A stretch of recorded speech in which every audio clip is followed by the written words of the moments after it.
Hello friends, happy Vishu. അപ്പോൾ എല്ലാവരും വിഷു ആഘോഷങ്ങളൊക്കെ എങ്ങനെ ഉണ്ടായിരുന്നു? ലാസ്റ്റ് ഇയർ ഞങ്ങൾ വിഷുവിന് നാട്ടിലായിരുന്നു. അപ്പോൾ ഇപ്പോൾ ഈ വർഷം ഓർമ്മ വരുന്നതൊക്കെ കഴിഞ്ഞ വർഷത്തെ വിഷുവിൻ്റെ കാര്യങ്ങളൊക്കെയാണ് ഓർമ്മ വരുന്നത്. നാട്ടിലെല്ലാവരുമായിട്ടും വിഷു ആഘോഷിച്ചതും പടക്കം പൊട്ടിച്ചതും അതൊക്കെയാണ് ഓർമ്മ വരുന്നത്.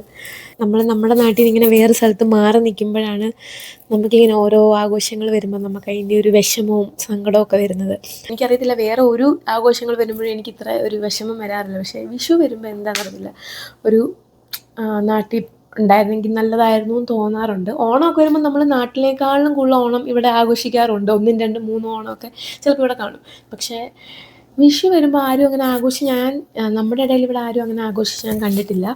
നാട്ടിലെ വിഷുവും സദ്യയും ആൾക്കാരുടെ ഫോട്ടോസും ഫാമിലി എല്ലാവരോടും ഒത്ത് ഫോട്ടോസൊക്കെ കാണുമ്പോൾ ഭയങ്കര വിഷമം വരാറുണ്ട്. എന്തായാലും നമ്മളായിട്ട് ചൂസ് ചെയ്തില്ലേ നമ്മളിങ്ങനെ ഒരു സ്ഥലത്ത് വരേണ്ട, അപ്പം നമ്മളതെല്ലാം നേരിടണം അല്ലേ. അപ്പം ഞങ്ങളങ്ങനെ ആദ്യമായിട്ട് ഇവിടെ ഒരു കണിയൊക്കെ ഒരുക്കി. നമുക്കിവിടെ കണിക്കൊന്നയില്ല, എനിക്ക് കണി വെക്കാൻ പറ്റിയ നല്ലൊരു കൃഷ്ണനില്ല, ഉരുളിയില്ല, ചക്കയില്ല. അപ്പം അങ്ങനെ കുറേ കാര്യങ്ങളില്ലാത്തതുകൊണ്ട് നമുക്കൊരു കണി വെച്ചിട്ടും നമുക്കൊരു എന്തൊക്കെയോ മിസ്സിങ് ആയിട്ടുള്ളൊരു ഫീലിംഗ് ആണ്. എൻ്റെ ഒരു വിഷു മെമ്മറീസ് എല്ലാം നമ്മൾ വിഷുവിൻ്റെ തലേദിവസം എല്ലാം ഇങ്ങനെ കളക്ട് ചെയ്ത് ഫ്രൂട്ട്സും വെജിറ്റബിൾസും എല്ലാം കളക്ട് ചെയ്ത് വിഷുക്കണിയെല്ലാം ഒരുക്കി വെച്ചിട്ട് രാവിലെ എണീറ്റ് അമ്പലത്തിൽ പോന്നു. അമ്പലത്തിൽ നിന്നായിരിക്കും ഫസ്റ്റ് വിഷു കഴിഞ്ഞിട്ടും കിട്ടുന്ന 5 രൂപ എന്തോ കിട്ടുന്നത്, 5 രൂപയുടെ മറ്റേ കോയിൻ. എന്നിട്ട് വീട്ടിൽ വന്ന അച്ഛൻ, അമ്മ, അമ്മൂമ്മ അങ്ങനെ ആരുടെയൊക്കെ വിഷു കഴിഞ്ഞിട്ടും മേടിക്കാവും, അതെല്ലാം നമ്മൾ വാങ്ങിക്കും. പിന്നെ വേറെ ബന്ധുക്കളൊക്കെ വീട്ടിൽ വരുമ്പോൾ അവരുടെ നിന്ന് വിഷു കഴിഞ്ഞിട്ടും കിട്ടുന്നു, അതെല്ലാം കൂടെ കളക്ട് ചെയ്ത് വെക്കുന്നു. പിന്നെ ഉത്സവത്തിന് പോകുമ്പോൾ സാധനങ്ങൾ വാങ്ങിക്കുന്നു. അങ്ങനെ നമുക്കൊരു വർഷത്തിലെ ഏറ്റവും സന്തോഷം തരുന്ന ഒരു ദിവസങ്ങളാണ് വിഷു എന്നൊക്കെ പറയുന്നത്. കുറച്ച് വലുതായപ്പോഴാണ് എനിക്ക് മനസ്സിലായത് ഓരോ സ്ഥലത്തും വിഷു ആഘോഷങ്ങൾ ഭയങ്കര ഡിഫറെൻ്റ് ആണെന്നുള്ളത്. ഞാൻ കല്യാണം കഴിച്ചത് തൃശ്ശൂരിൽ നിന്നായിരുന്നു.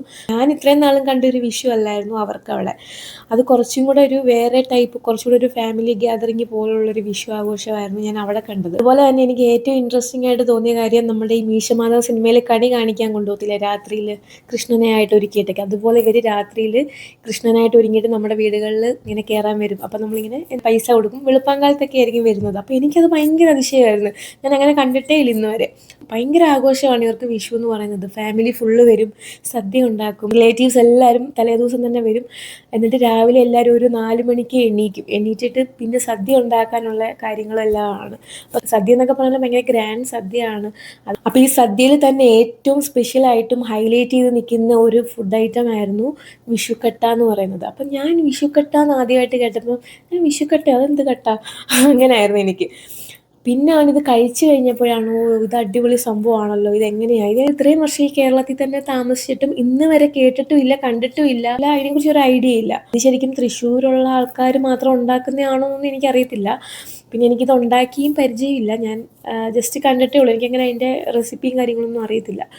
അതിൽ പിന്നെ എനിക്ക് വിഷു എന്ന് പറയുമ്പോഴേ എനിക്ക് ആദ്യം ഓർമ്മ വരുന്നത് ഈ വിഷുക്കട്ടയാണ്. കാരണം ഒരു സദ്യ കഴിക്കാനുള്ള കൊതിയെക്കാട്ടിലും കൂടുതലാണ് ഈ വിഷുക്കട്ട ഈ ശർക്കര പാനി ഒഴിച്ച് കഴിക്കാൻ വേണ്ടി. അതിന് പ്രത്യേക ടേസ്റ്റുള്ള ഒരു ഫുഡ് ഐറ്റം ആണത്. അപ്പം അതിൻ്റെ പേര് പോലെ തന്നെ അതൊരു കട്ടകട്ടകളായിട്ടാണ് നമുക്ക് കഴിക്കാൻ കിട്ടുന്നത്. നമ്മളിന്ന് ഉണ്ടാക്കാൻ പോവുകയാണ് വിഷുക്കട്ട. നമ്മുടെ തൃശ്ശൂർക്കാരുടെ ആണോ അത് ആരുടെ സ്പെഷ്യലാണെന്ന് എനിക്കറിയത്തില്ല. എന്തായാലും തൃശ്ശൂർക്കാരുണ്ടാക്കിയാണ് ഞാൻ കണ്ടുള്ളത്. അപ്പോൾ തൃശ്ശൂർക്കാരുടെ സ്വന്തം വിഷുക്കട്ട നമുക്കിന്ന് ഉണ്ടാക്കി അങ്ങോട്ട് തകർക്കാം. അപ്പം നമുക്ക് വിഷുക്കട്ട ഉണ്ടാക്കാം അല്ലേ? കമാ. എനിക്ക് വിഷുക്കട്ട ഉണ്ടാക്കാൻ അത്ര ഒരു കോൺഫിഡൻസ് ഇല്ലാത്തതുകൊണ്ടും ഞാൻ ഇതുവരെ ഉണ്ടാക്കിയിട്ടില്ലാത്തതുകൊണ്ടും ഞാൻ ഈ ഒരാളുടെ ഹെൽപ്പും കൂടെ എടുത്തേക്കുകയാണ്. കാരണം എപ്പോഴെങ്കിലുമൊക്കെ കണ്ടിട്ടുണ്ടായിരിക്കുമല്ലോ വിഷുക്കട്ട ഉണ്ടാക്കുന്നത്. കണ്ടുണ്ടോ ഉണ്ടാക്കുന്ന? പിന്നെ ഞാൻ കണ്ടിട്ടില്ല. എൻ്റെ വീട്ടില് എല്ലാ വിഷുവിനും വിഷുക്കട്ട ഉണ്ടാക്കാറുണ്ട്. അപ്പോൾ ഉണ്ടാക്കാറുണ്ട്. പക്ഷെ അത് അതിന്റെ പ്രോസസ്സും കാര്യങ്ങളും എങ്ങനെയാണെന്ന് ചെറുതായിട്ട് അറിയാം. ഞാൻ എൻ്റെ അമ്മയുടെ അടുത്ത് ചോദിച്ചിട്ടുണ്ട്. അപ്പോൾ അമ്മ പറഞ്ഞു തന്നിട്ടുണ്ട്. ഇനി ഹോം സിക്നെസിന്റെ തന്നെ ഒരു എക്സ്ട്രീം കണ്ടീഷൻ ഉള്ള ഒരാളാണിത്.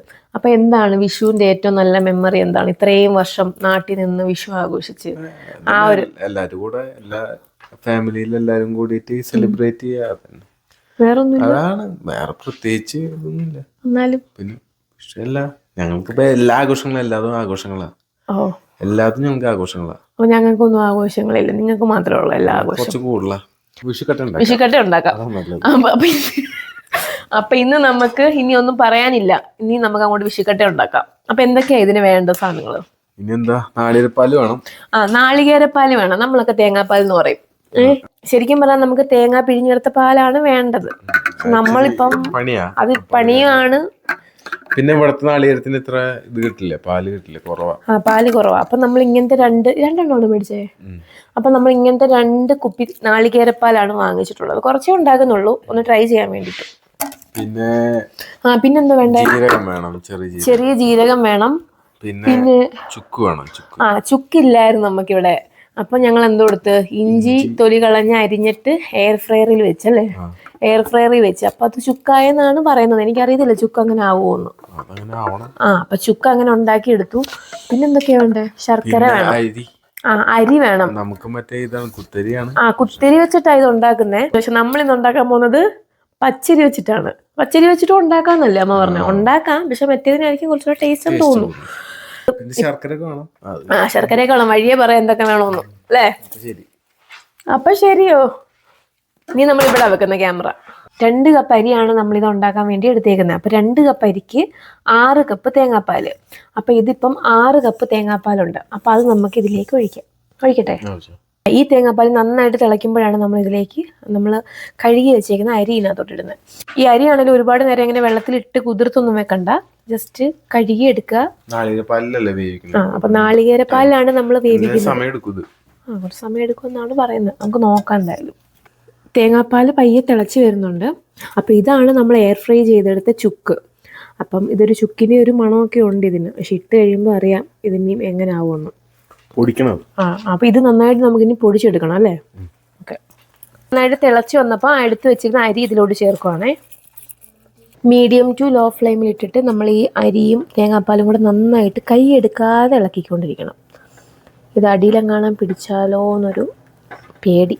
നമ്മളിപ്പോൾ എന്തൊക്കെ ഫുഡ് യൂട്യൂബിലൊക്കെ നോക്കി പല ടൈപ്പ് നോൺ വെജ്, ബിരിയാണി, അത് ഇതൊക്കെ ഉണ്ടാക്കുമെങ്കിലും ഇങ്ങനത്തെ ട്രഡീഷണൽ സാധനം ഉണ്ടാക്കാൻ വരുമ്പം എന്തോ ഒരു കോൺഫിഡൻസ് ഇല്ലാത്ത പോലെ.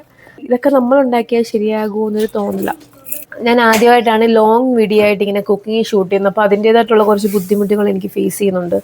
അതായത് ഫോൺ ഇങ്ങനെ വെച്ചിട്ട് പറയുമ്പം എന്തോ ഒരു സുഖമില്ലാത്ത പോലെ. നന്നായിട്ട് പാലൊക്കെ വറ്റി നല്ല കുറുകി വന്നിട്ടുണ്ട്. ഇനി എന്തോ ചെയ്യണം? ഇനി മാറ്റണം.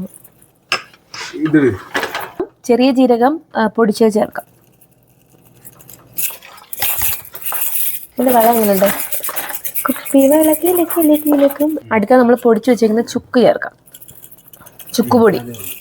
നമ്മളങ്ങ് തെക്കോട്ട് ആലപ്പുഴ, കൊല്ലം ആ സൈഡൊക്കെ ഉള്ളവർ ഇതുണ്ടാക്കി കാണത്തില്ലായിരിക്കും എന്നാണ് എൻ്റെ വിശ്വാസം. അപ്പം എന്തായാലും ഒരു പ്രാവശ്യമൊക്കെ ഇത് ഉണ്ടാക്കി നോക്കാം. അങ്ങനെ ഒരുപാട് വലിയ പണിയും ഇല്ല, നമുക്ക് ഉണ്ടാക്കാൻ എളുപ്പമാണ്. തേങ്ങാപ്പാൽ വേണമെന്നേ ഉള്ളൂ. അപ്പം ചോറെല്ലാം വെന്ത് നല്ല കുറുകി വന്നിട്ടുണ്ട്. ഇനി ഇതിലേക്ക് നമുക്ക് വീണ്ടും തേങ്ങാപ്പാൽ ആഡ് ചെയ്യാം അല്ലേ. എത്ര വന്നാ? അപ്പം ലാസ്റ്റ് ആയിട്ട് നമ്മൾ വീണ്ടും ഇതിലേക്ക് 1 കപ്പ് തേങ്ങാപ്പാൽ ചേർക്കുകയാണ്. ഈ തേങ്ങാപ്പാലിനകത്ത് ഉപ്പ് ആഡ് ചെയ്തിട്ടുണ്ട്.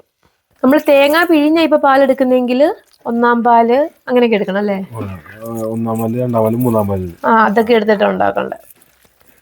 ടേസ്റ്റിലും നല്ല വ്യത്യാസം കാണും നമ്മൾ ഒറിജിനൽ തേങ്ങാപ്പാൽ എടുക്കുമ്പോൾ. അപ്പൊ ഈ ഒരു സ്റ്റേജ് എത്തിയപ്പോൾ കുട്ടി പറയുന്നത് സക്സസ് ആണെന്നാ പറയുന്നത് അല്ലേ. എനിക്കത് പറയാൻ അറിയത്തില്ല. കുട്ടി പറയുന്നത് സക്സസ് ആണ്. നാട്ടിലെ ആ ഒരു ടേസ്റ്റ് ഇനി നാട്ടിലേക്കാളും അടിപൊളിയായോ? അമ്മ ഉണ്ടാക്കുന്നതിനേക്കാളും അടിപൊളിയായോ? അതിനിച്ചിരി പുളിക്കുമെന്നാ പറയുന്നത്. പക്ഷെ എന്തുകൊണ്ടായിരിക്കും നമ്മുടെ ആലപ്പുഴയിലോട്ടൊന്നും ഈ സാധനം എത്താഞ്ഞത്? നമ്മുടെ കേരളത്തില് ഉള്ള കാര്യമല്ലേ വിഷുക്കട്ട. അപ്പൊ എന്തുകൊണ്ടായിരിക്കും ഞങ്ങളുടെ ആലപ്പുഴയിലൊന്നും വിഷുക്കട്ട അധികം അറിയപ്പെടാത്തത്? അധികം നല്ല ഒട്ടും അറിയപ്പെടാത്ത എന്തായിരിക്കും? ഒരു തൃശ്ശൂര് മാത്രം എന്താ ഇതിങ്ങനെ കറങ്ങി നിൽക്കുന്നേ? വിഷുക്കട്ടയെ കുറിച്ച് കൂടുതൽ അറിയാൻ വേണ്ടിയിട്ട് ഞാനിപ്പം ചുമ്മാ ChatGPT നോക്കിയേ. അപ്പം അതിൽ പറയുന്നത് എന്താന്ന് വെച്ചാല്, ഈ വിഷുക്കട്ട എന്ന് പറഞ്ഞ സാധനം നമ്മൾ ഈ രാവിലെ അമ്പലത്തിൽ പോത്തില്ലേ വിഷുവിന്റെ അന്ന്, അപ്പൊ അമ്പലത്തിൽ നിന്ന് കൊടുക്കുന്ന ഒരു ഫസ്റ്റ് മീല് പോലത്തെ ഒരു സംഭവമാണിത്. അങ്ങനെ അത് പിന്നെ നമ്മുടെ നാട്ടില് പിന്നെ ആൾക്കാർ ഇതൊരു റിച്വൽ ആക്കി എടുത്തു. വിഷുവിന് ഇത് ഉണ്ടാക്കുന്ന ഒരു റിച്വൽ പോലെ ആക്കിയെടുത്തു എന്നാണ് ഇവർ പറയുന്നത്. പക്ഷെ എന്തുകൊണ്ടായിരിക്കും ഇതിപ്പോ ഞങ്ങളുടെ അവിടെ ഒന്നും ഇത് ആർക്കും അറിയാത്തത്? അതാ എന്റെ സംശയം. നിങ്ങളുടെ അവിടെ ഓണത്തിന് ചിക്കനും ഇതൊക്കെ അല്ലേ, മീനും ഇതൊക്കെ അല്ലേ ഇതാക്കാറ്? ഞങ്ങളുടെ അങ്ങനെയല്ലേ, ഞങ്ങളുടെ സദ്യ. അതേപോലെ വ്യത്യാസം ഉണ്ടാവും. പിന്നെ ഞങ്ങളുടെ അവിടെ ചിക്കൻ ഒന്നും ആക്കാറില്ല. പിന്നെ ഓണത്തിനല്ലേ ചിക്കൻ കഴിക്കുന്നേ. തെളിവുണ്ടോ? ഇതിങ്ങനെ കണ്ടോ, ഇതിങ്ങനെ നന്നായിട്ട് ഇളക്കാൻ ക്ഷമയുള്ള ആരെങ്കിലും നിങ്ങളെ വിളിച്ചിട്ട് വേണം ഇത് ഉണ്ടാക്കാൻ കേട്ടോ. നന്നായിട്ട് ഇളക്കണം ഇത്. ഇളക്കിലാണ് ഇതിൻ്റെ ഇതല്ലേ. നന്നായിട്ട് ഇളക്കണം, അടിയിൽ പിടിക്കാതെ നന്നായിട്ട് ഇളക്കി എടുക്കണം. അപ്പം നമ്മുടെ സാധനം റെഡി ആയിട്ടുണ്ട്. അപ്പം നാട്ടിലാണെങ്കിൽ നമ്മളിത് ചെയ്യുന്നതെന്ന് വെച്ചാൽ വാഴയില വിരിച്ചിട്ടിട്ട് അതിലോട്ട് ഈ ഈ വിഷുക്കട്ട അതിനകത്തോട്ട് പരത്തി വെക്കും. അപ്പോൾ ഈ വാഴയിലയുടെ മണോ ഇതെല്ലാം കൂടെ വരുമ്പം ഇതാകും. എന്നിട്ട് നമ്മളത് കട്ട് ചെയ്തെടുക്കും. പക്ഷെ ഇവിടെ നമ്മൾ വാഴയില ഇല്ലാത്തതുകൊണ്ട് ഇങ്ങനെ 2 പ്ലേറ്റിലോട്ട് നമ്മൾ ആക്കുക ഇടാം. അപ്പോൾ ഇത് ചൂടോടെ തന്നെ ഇതിങ്ങനെ പരത്തി വെക്കണം, അല്ലെങ്കിൽ ഇത് ശരിയാവത്തില്ല. അപ്പം ഇങ്ങനത്തെ ഒരു പരന്ന പാത്രം വെച്ചിട്ട് നമ്മൾ ആക്കുവാണെങ്കിൽ ലെവലായിട്ട് കിട്ടും. അങ്ങനെയാണ് വീട്ടിലൊക്കെ അമ്മ ചെയ്യുന്ന കണ്ടിട്ടുള്ളത്. ഞാൻ തണുത്ത് തുടങ്ങിയിട്ടുണ്ട്, അപ്പോൾ നമുക്ക് വേഗം ആക്കാം. ഞാൻ ഇത് കണ്ടിട്ടുള്ള വിഷുവിനൊക്കെ ഞാനിത് ഇൻസ്റ്റാഗ്രാമിലൊക്കെ സ്റ്റോറി ഇട്ടിട്ടുണ്ടായിരുന്നു എപ്പോഴും. അപ്പോൾ എന്നോട് അറിയുന്ന ഫ്രണ്ട്സൊക്കെ എന്നോട് ചോദിക്കുമായിരുന്നു ഇത് എന്ത് സംഭവം എന്ന് ചോദിക്കുമായിരുന്നു. അപ്പോൾ എനിക്ക് പറഞ്ഞു കൊടുക്കാൻ ശരിക്കും അറിയത്തില്ല ഇത് എന്തോ ഈ വിഷുക്കട്ട എന്നൊക്കെ. അപ്പോൾ ഇതാണ് വിഷുക്കട്ട. അങ്ങനെ ഞാനും ഫൈനലി ഉണ്ടാക്കി വിഷുക്കട്ട. നമ്മുടെ വിഷുക്കട്ടയുടെ കൂടെ കഴിക്കാൻ പറ്റിയ ബെസ്റ്റ് കോമ്പിനേഷൻ ഏതാണെന്ന് ചോദിച്ചാൽ അത് ശർക്കരപ്പാനിയാണ്. അപ്പം നമ്മൾ ശർക്കര നന്നായിട്ട് ഉരുക്കിയെടുക്കണം. പിന്നെ അതിലേക്ക് ചുക്കുപൊടി, ജീരകപ്പൊടി, പിന്നെ ഏലക്കാപ്പൊടി എല്ലാം ആഡ് ചെയ്യുക. എന്നിട്ട് നമ്മൾ ഈ വിഷുക്കട്ടയിലോട്ട് ഈ ശർക്കരപ്പാനി ഒഴിക്കുക, കഴിക്കുക. ഞാൻ കാണിച്ചു തരാൻ കഴിക്കുന്നത്. ഉരുക്കി വെച്ചേക്കുന്ന ശർക്കരയിലോട്ട് നമുക്ക് തേങ്ങാപ്പാൽ കുറച്ച് ചേർത്ത് കൊടുക്കാം. മതി മതി മതി. നമ്മൾ ഒരു ബൗൾ എടുത്ത് അതിലേക്ക് ചുക്ക് പൊടിച്ചതും ജീരകം പൊടിച്ചതും ഏലക്കയും കൂടി ഇട്ടു. ശർക്കരപ്പാനി ഇതിലേക്ക് നമുക്ക് അരിച്ചൊഴിക്കാം.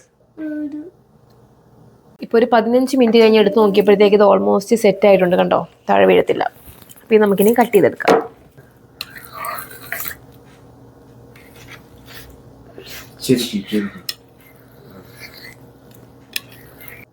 എനിക്ക് തോന്നേ ശരിയും കൂടെ അങ്ങോട്ട് ആവണമായിരുന്നു തോന്നുന്നു അല്ലേ, കട്ടയാവണമെന്ന്.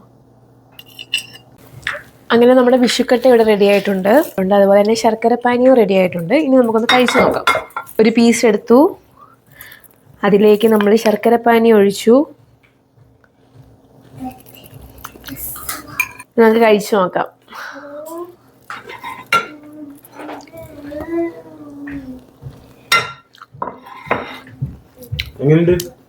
നല്ല ടേസ്റ്റ് ഉണ്ട്. പക്ഷെ എനിക്ക് തോന്നിയ കാര്യം എന്ന് വെച്ചാൽ നമ്മൾ ഈ ഉണ്ട ശർക്കര ഇല്ലേ, അത് വെച്ചിട്ടാണ് ഇത് ഉണ്ടാക്കണ്ടേ.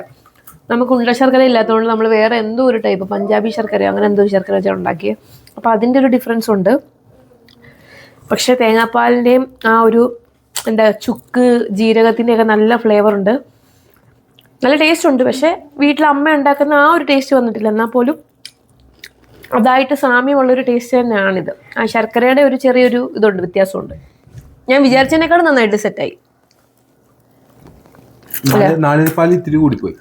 തേങ്ങാപ്പാൽ കൂടിപ്പോയോണ്ട് കൺസിസ്റ്റൻസി ശരിയായത്. ഇത് കണ്ടോ, ഇതിനകത്ത് ഒരു തേങ്ങാപ്പാൽ കൂടിയോണ്ട് ഇതങ്ങോട്ട് സ്റ്റിഫായിട്ട് ഇങ്ങനെ ഇരിക്കുന്നില്ല അല്ലേ. ഇത്ര ഒഴിക്കാൻ പാടില്ലായിരുന്നു. ഇത് തിന്നാൽ അവിടെ നമുക്ക് കിറങ്ങിയിരിക്കാം കേട്ടോ. നല്ല മധുരമല്ലേ, തേങ്ങാപ്പാലും ശർക്കരയൊക്കെ ആയതുകൊണ്ട് കഴിച്ചു കഴിഞ്ഞാൽ പിന്നെ കുറച്ചു നേരം ഇങ്ങനെ കിറങ്ങിയിരിക്കാം അല്ലേ. അതുകൊണ്ട് കണ്ടോ. അപ്പം അത്രയൊക്കെ ഉള്ളൂ ഞങ്ങളുടെ കുഞ്ഞു വിഷു ആഘോഷം. അപ്പം അടുത്ത വീഡിയോയിലേക്ക് കാണുന്നിടം വരെ ബൈ ബൈ പറ. Bye bye.